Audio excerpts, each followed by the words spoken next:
This video is about the law of sines, and we're going to go through just about the first half of it in this video. So here's the law of sines. It's written out as a formula of three fractions that are set equal to each other, sort of an extended proportion. Now when you're using the law of sines, you're going to only use two of these fractions at the same time. So either little a over sine capital A equals little b over sine capital B, or you could use the a and c fraction, or you could use the b and c fraction, depends on the information given to you in the question. What you should recognize is the lowercase letters a, b, and c are the sides of a triangle, and the capital letters a, b, and c are the angles of a triangle. These proportions can be used to solve non-right triangles, so that's what makes this such a powerful formula.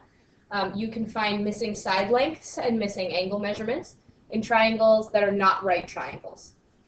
You can only use the law of sines when the given information is two angles and a side in the AAS configuration, or two angles and a side in the ASA configuration, or two sides and an angle in the SSA situation.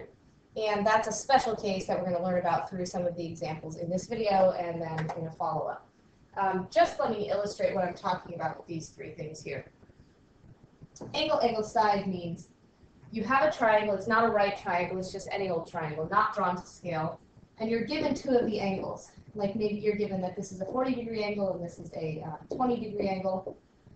And you're given one side. In the AAS configuration, that side would be here. Now, or on the other side, opposite of 20. This is enough information to use the law of sines because you have one ratio that you can fill in completely. You have an angle, like a capital A, and its opposite side, like a lowercase a. And then, of course, you're given one other angle. So that would be enough information to fill in the A fraction and part of the B fraction, and then you could use that proportion to solve for the lowercase b, which would be the only missing information. If you had ASA, it works similarly. So if I gave you ASA, that's two angles and a side in between them.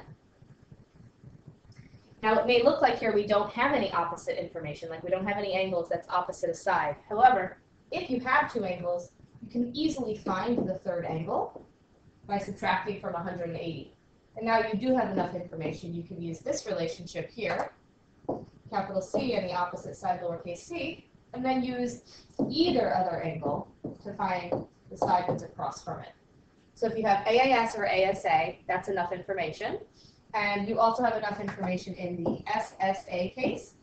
That would be if you had two sides and the angle, but not an angle in between them, either of the other two angles. Because here you could set up two ratios. There's one because you could fill it in completely, side with opposite angle. And here's one that you could partially fill in, which would be angle with opposite side, and you are looking for the angle. So these are the three cases where you have enough information to use law of sines. Let's try one. Solving triangle ABC with no picture drawn, so we're just going to draw any triangle ABC and note that it's not going to be drawn to scale. We're given some pieces of information to fill in on our triangle, and then we're asked to identify which situation we're in and calculate the remaining sides and angles. So if I draw a triangle ABC, I'm not drawing any of these to scale. I tend to draw them all looking somewhat like this. Almost looks like a equilateral triangle, but it's not drawn to scale. I like to label it ABC capital letters. And you know that little a is across from capital A, lowercase b is across from capital B, and lowercase c is across from capital C. Then I just fill in the information given in the question. 107 degrees is angle C, clearly not drawn to scale. 25 degrees is angle B, and 15 is side B. So I do have enough information here to use the law of sines because the situation that I'm in is two angles and a side. It's not the included side. So I have an AAS situation. So I know I have enough information to use the law of sines. It's not SSA. That's one of the special ones. So don't worry about this number of possible triangles thing yet. Here we're just dealing with AAS. We're ready to jump in and calculate the remaining sides and angles. We're going to use the law of sines to do it. So I see I have enough information to fill in the B fraction, which would be 15 over the sine of the angle B. So side B over the sine of angle B. The first thing I have enough information to get is lowercase c because it's across from the capital C. So I'm going to put the variable c over the sine of 107.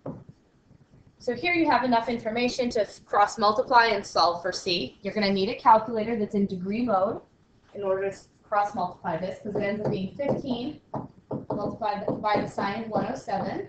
I don't know why I added another 1 in there. Equals c multiplied by the sine of 25. Then you have to divide both sides by sine 25. So it ends up being, and I like to do this all in one step to prevent having any rounding error. I open up a new document, and 15 times the sine of 107 divided by sine 25 gives us 33.94. I like to round to the hundredths place for these, is our C length. And that makes good sense in this triangle. It's larger than the 15 that we already had. I knew it had to be larger because it was across from a larger angle, right? It was across from an obtuse angle. Oops, that's not degrees. It doesn't have any units. These lengths weren't given units like centimeters or inches or anything, so we won't put any units on it. Since it's asking me to calculate all of the remaining sides and angles, I still have some work to do. Angle B I can easily, or angle A, sorry, I can easily get by doing 180 minus 25 and 107.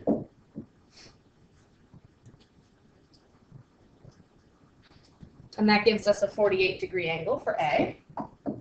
That is degrees. And now I have enough information to use another law of sines proportion to find side A.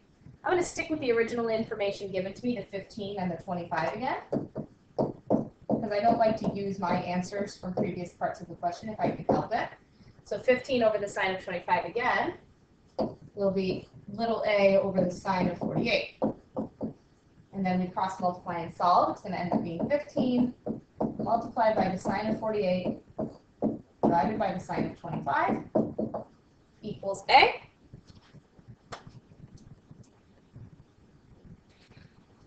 Divided by the sine of 25, and I got 26.38 for side length A. 26.38. Also seems like a reasonable answer. It's between the lengths of the other two sides, and it was across from the medium-sized angle. So you've now used the law of sines to solve for the missing pieces of a non-right triangle. Very cool, very powerful. Here's another example. It's A, B, and C. I'm just going to do the setup. We won't actually walk through the whole thing. But we do want to set up and decide which case we're in to make sure we have enough information. So 51 degrees is angle A, 44 degrees is angle B, and lowercase c, which is the side length, is 11. So I see I have two angles and a side, and it's the included side, so I'm in an ASA case, which means I do have enough information. But in order to start this question, you'd have to figure out the third angle first, because you need at least one of these ratios to be totally filled in. And it looks like the C ratio is my only choice because I only have one side length, and that's C. So first thing I'm finding is angle C, which turns out to be 85 degrees. And now I have enough to set up the C ratio, 11 over the sine of 85. And I should point out at this point that if you set up 11 over sine 85, and it equals, let's say you wanted to go for lowercase a first, a over the sine of 51. Because you end up cross-multiplying to solve this anyway, you could also use this version of the law of sines and have it be equally legitimate. So just because the way we wrote down the formula, it had all the side lengths on top and all the sines and the angles on bottom, it's equally valid if you flip them upside down because you end up cross-multiplying to solve anyway. Proportions work like that. So just know if you ever see it on an answer key or in a book somewhere with the sine of the angle on top, that's not a different formula. It's equally legitimate. Here's one of the special cases. It's when you have side-side angle. And I think we'll save this to get into this one either in the next video or together in class. That's all.